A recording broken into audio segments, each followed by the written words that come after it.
What is going on, ladies and gentlemen? Welcome back to the stream, and today we are going to be picking up again with those Kansas City Royals in the ALCS against the Houston Astros. As you can see on the screen there, we did take Game 2 in a nice 2-1 victory. It was a pretty tight pitcher's duel. Taj Bradley was able to strike out 8 people over the course of 4 innings. He was, however, not able to pick up the victory. That went to Angel Zerpa following 2 scoreless innings from him. Bullpen had a pretty good outing. Jackson Kowar and Asa Lacy both picked up holds, while Rowan Wick picked up the save. At the dish, Vinny Pasquantino had 4 hits and an RBI, and Oswald Peraza also hit another home run in this one, and that led to a 2-1 tight victory. Now we're going into Game 3 with Tyler Mahle on the mound, trying to close out the Astros at home, and away we go. So Mahle in a 2-2 count facing the leadoff hitter in Barber, and he is going to put him down with a nice split-fingered fastball low and outside for out number 1. Now facing Will Wagner on an 0-2 count, gets him swinging at a fastball up in the zone for out number 2. Now facing Yordan Alvarez, and that is going to be a hard-hit ground ball to short. Eats up Gleyber Torres a little bit, but he's able to recover and get the easy out at first base. We are through 1, and the Astros are headed to the dish. Pitching for the Astros today is going to be Blake Snell. You look at the numbers on the year, not great. 171 innings, did give up more hits than he had innings, an ERA of 4.05. So we're looking to try to get to him early to get ourselves on good footing and put this series away. And that's going to be a pretty good start from Nick Lofton. Just going to hit a soft liner into center field, and the leadoff guy is on. That's what you're looking for if you're trying to do damage early and often. Now Dylan Carlson facing Blake Snell, and what's he going to do? He's going to put a little seeing eye single into right field, and the Royals are threatening early. Only 3 pitches in, and the Royals already have 2 guys on base, and their number 3 hitter, Vinny Pasquantino, at the dish. What can the big man do? Well, that's not what we're looking for. A little weak swing and a slider on the outside corner for out number 1, but that's okay. We have Gleyber Torres, who is a lefty smasher behind him. He's going to do it, right? Well, not quite. I mean, he did hit that ball on the screws, but it was right at the third baseman, and now there are 2 outs with Cedric Mullins at the dish. Trying to get those runners home after a promising start to the inning. On the move with the 3-2 count. Bloops it in the left field. That's going to be an easy out, right? No! Yordan Alvarez not clicked to the ball, and that is going to be 2 runners scored for the Royals to take a nice early lead. You see, Alvarez kind of got a slow jump on this ball here and took an awful route for it. And was late to the ball as well. Could have possibly gotten Carlson at the dish, but that is a big mistake, leading to some early runs for the Royals. And, well, it's just going to open the floodgates because now Bobby Witt's putting a charge into the ball into the gap in right center, and he's not stopping at second base. He's going to huff and puff and get his way to third base, and the Royals are threatening for more after already putting 3 on the board here in the first inning. Now Gavin Cross at the dish with 0-2, trying to add 1 more run. Blake Snell trying to work out, and he does. Another hard slider on the outside corner, and he's going to limit the damage to, well, I guess you can call 3 runs limiting damage. But in the top half of the second inning, Kyle Tucker is going to answer with a bomb to right field off of Tyler Mahle. Yeah, Mahle tried to get a fastball up and in on Kyle Tucker there, and that ball was way too much over the plate. As you can see, the exit velo of 103.5, and obviously that ball traveled a long distance at 406 feet, and the Astros are right back in it. Only down 3-1, thanks to their number 4 hitter, Kyle Tucker, getting back that some of those 3 runs that they just gave up. And, looking at it this game early on, it looks like it might be an offensive shootout. So what can Tyler Mahle do to settle in? He's facing Kyber Ruiz with an 0-2 count. And he's going to bounce back. Nice, easy ground ball to second base. Gleyber Torres throws him out, and we are through 2. And Tyler Mahle is able to limit the damage, but not before Kyle Tucker is able to tee off on this fastball and get the Astros right back into it. So now we're going to head back to the bottom of the second inning. Royals at the dish now with Drew Romo, the hero of Game 1, following that 3-run homer. And, man, we got ice. We got ice. He takes one off of his left hip, and we now have the leadoff runner on base. Oswald Peraza now looking to do some damage. And, well, that's a hard hit ball into the 5.5 hole, and that is going to lead to first and second. The bottom of the order getting the job done. Turning the batting order over to Nick Lofton, and runners on first and second trying to get more runs across the plate, and Lofton is going to rip a ball down the line into left field.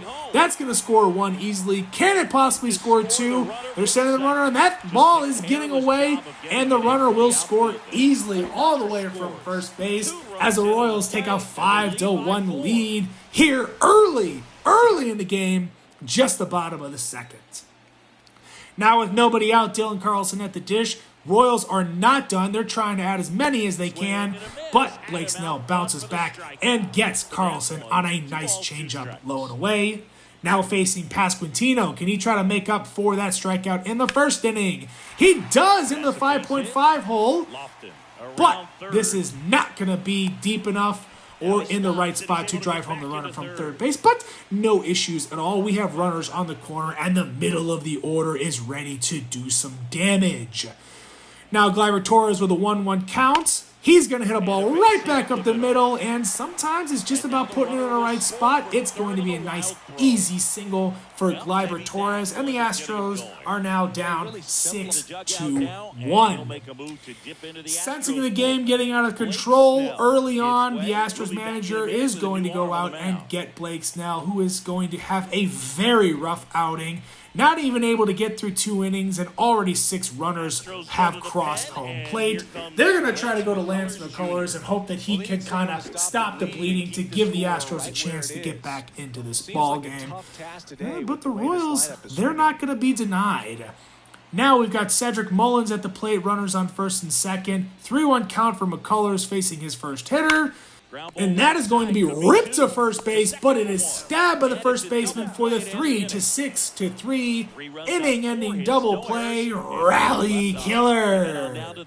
So yeah, that's what you're looking for as the Astros manager. You know, you go to the bullpen with that early decision, trying to get yourself out of a jam and keep yourself in it, and the bullpen guy comes in and works a nice inning-ending double play to get you back to the sticks. Now Tyler Mahle facing Will Wagner. That is going to be a 2-out walk, and the Astros trying to work something here with 2 outs, but Mahle is able to pump one right past Yordan Alvarez, and the Royals are back to the sticks in the bottom of the third inning. Runner on first base for Drew Romo on a 3-1 count. That ball is low, and now the Royals have another runner in scoring position for the 3rd straight inning to open this game. So now Oswald Peraza is at the dish with a 3-2 count and 1 out. And what's going to happen here? Whoa, looks like an easy out. Oh, he overthrows the first baseman, and everybody's moving up a base, and it leads to another run for the Royals.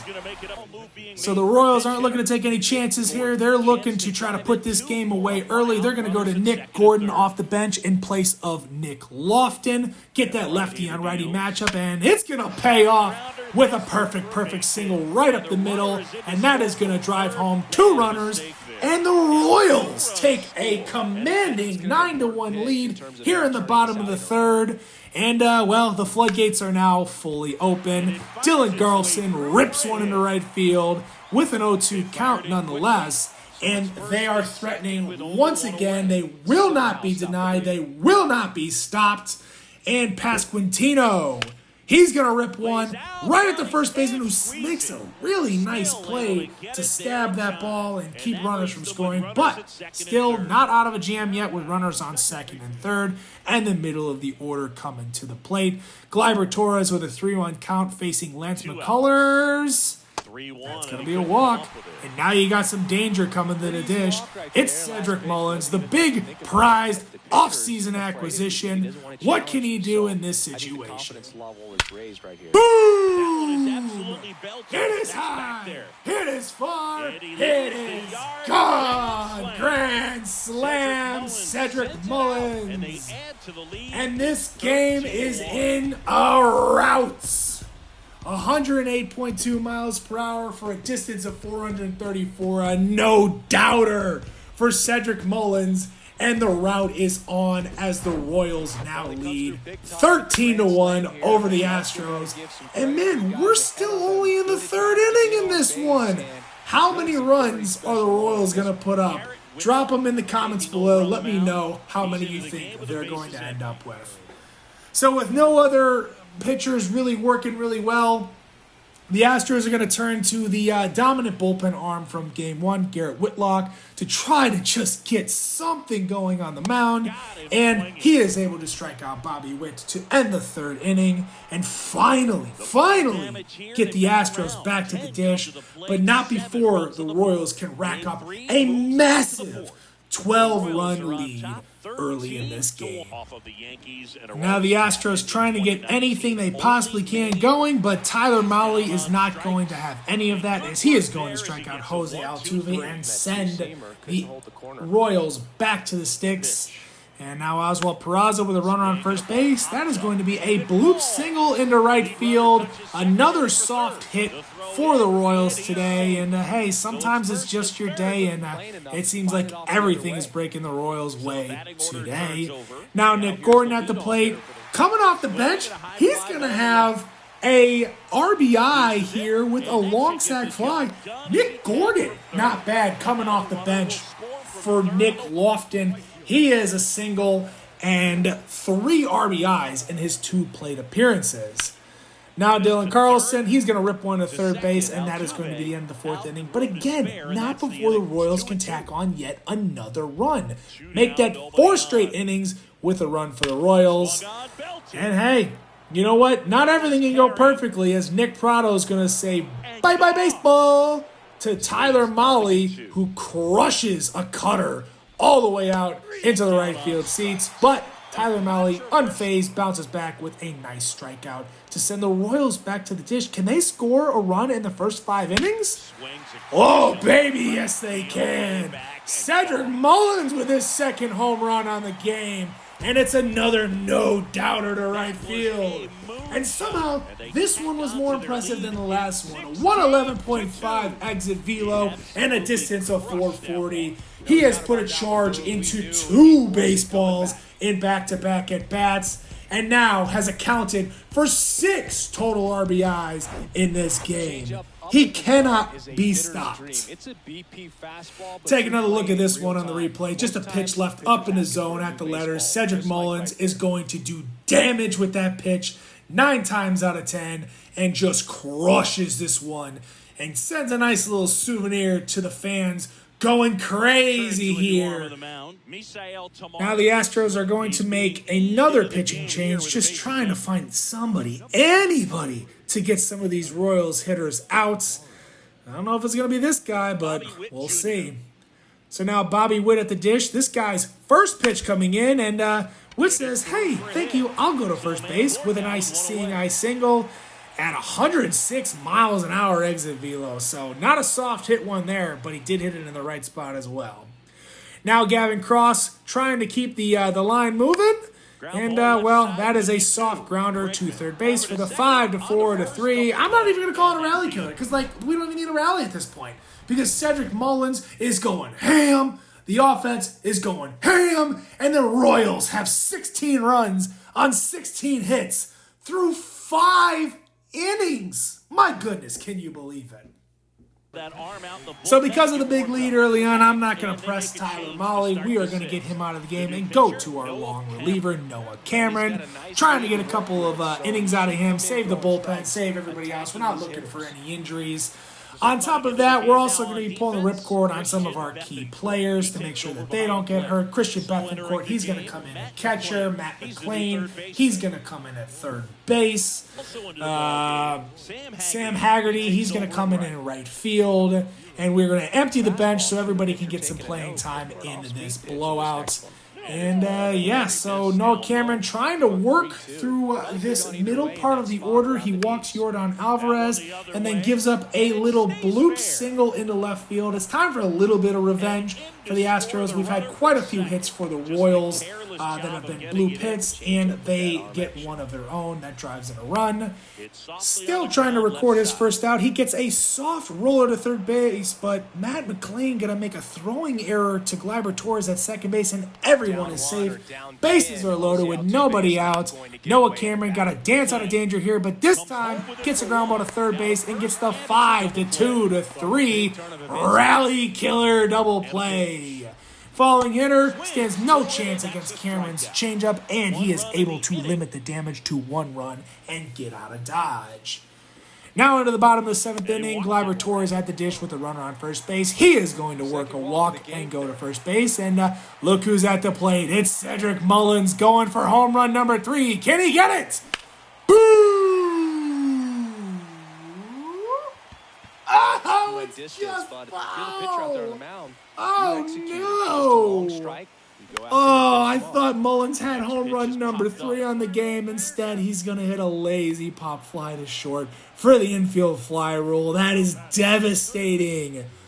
Oh, a 3-run bomb there would have given him 9 RBIs on the game, but it was not meant to be. Now with Matt McClain at the dish, a wild pitch is going to move runners up to second and third, and McClain has an opportunity to tack on some additional runs here with 2 outs. But he's not able to stay back on the slurve, and that is going to be the end of the 7th inning as the Astros bullpen is able to work out of it. Now to the bottom of the 8th, Gavin Cross, couple walks in the day. He says, I want me some of that, and hits a long one, a deep one, and it's gone to right field. 106.3 exit velo and 434 feet on the distance of this big fly. And, it's just insult to injury at this point. Royals adding one more big fly to this massive blowout in Game 3 of the ALDS. And this one is on cruise control, no doubt.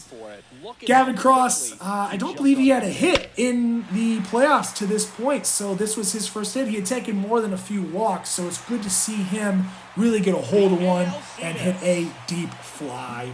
And that is going to be the end of it. Nothing else really happened in the rest of the game. We pitched a couple of the younger guys, get them some experience and save our key arms in our bullpen. And the Royals are going to be champions of this ALDS series against the Houston Astros. They will be advancing to the ALCS to face the Tampa Bay Rays coming up in subsequent episodes. So, yeah, not really much else to talk about. I mean, this game was, over from basically the very start. A couple of defensive lapses by the Houston Astros opened the door for the Royals to do some serious damage. And, you see that 7th spot in the 3rd inning. That's when we said GG's, fam. So that's all I got for this one. I hope y'all enjoyed it. I am really excited to move on to the ALCS. Hopefully we can move to our first World Series since 2015. But in the meantime, between time, I hope y'all have a wonderful rest of your day. And I'm gone. Deuces.